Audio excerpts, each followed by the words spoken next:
UCC UCC UCC हर तरफ शोर मचा हुआ है कि यूसीसी आने वाला है, ये बिल पेश कर दिया गया है, ये लागू हो जाएगा तो फिर क्या होगा। न्यूज़पेपर्स में, टीवी डिबेट में, हर जगह यही शोर मचा हुआ है। डिबेट्स हो रहे हैं, न्यूज़ एंकर्स अपने माइक लिए लिए लोगों के पास सड़कों पर मिल जाएंगे या कॉल्स के थ्रू आपसे पूछेंगे कि आप क्या सोचते हैं, कैसा इसका नेचर होना चाहिए, या सही है या नहीं है। तो व्हाट इज़ यूसीसी, किसी ने ये भी जानने की कोशिश की, मोस्टली लोगों को ये पता ही नहीं है कि what is UCC, uniform civil code है क्या, और ये कैसे इम्प्लीमेंट होगा, क्या इसका नेचर होगा, क्या बिल होगा, क्या क्या उसके अंदर, क्या उसका स्ट्रक्चर होगा। जब अभी तक यही चीज़ें क्लियर रही हैं तो फिर इसके बारे में फ़िक्र करने की या इस पर बहस करने की या अपना टाइम ज़ाया करने की क्या तुक है।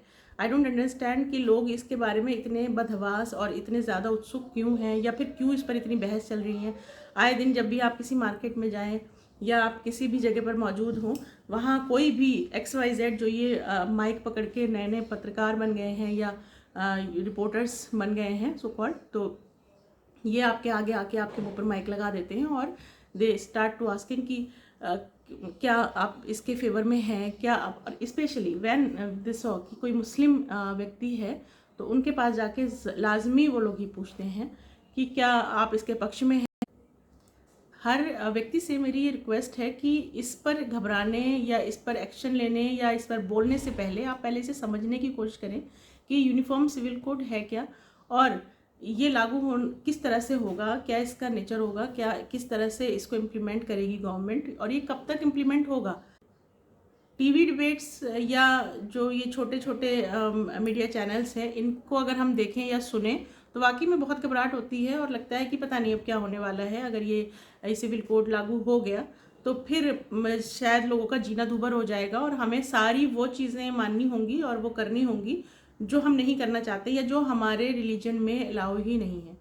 तो प्लीज़ मेरी हम्बल रिक्वेस्ट है उन सभी लोगों से जो इस पर बहुत ज़्यादा चिंतित हैं, जिन्हें बहुत फ़िक्र है, जो बहुत फ़िक्रमंद हैं, कि please stop thinking about it. आप जो अपना काम कर रहे हैं वो काम कीजिए, गवर्नमेंट को उसका काम करने दीजिए। आप देखिए कि किस तरह से वो ये करेंगे और कैसे वो इसको लागू करेंगे, क्या होगा। जब तक आपको पूरी तरह से ये चीज़ समझ नहीं आ रही है, आप इस पर बोलने से परहेज़ करें, इसके बारे में अपनी टीका टिप्पणी करने से परहेज़ करें। हमारा देश किसी एक जाति, एक धर्म या एक संस्कृति से नहीं बना है। ये बहुत सारी जातियों, धर्मों और अलग अलग संस्कृतियों से मिलकर बना है। हिंदू, मुसलमान, सिख, ईसाई, जैन, बुद्ध और फिर उसके अलावा तमाम आदिवासी समाज, बहुत सारी डिफरेंट ट्राइब्स यहाँ मौजूद हैं।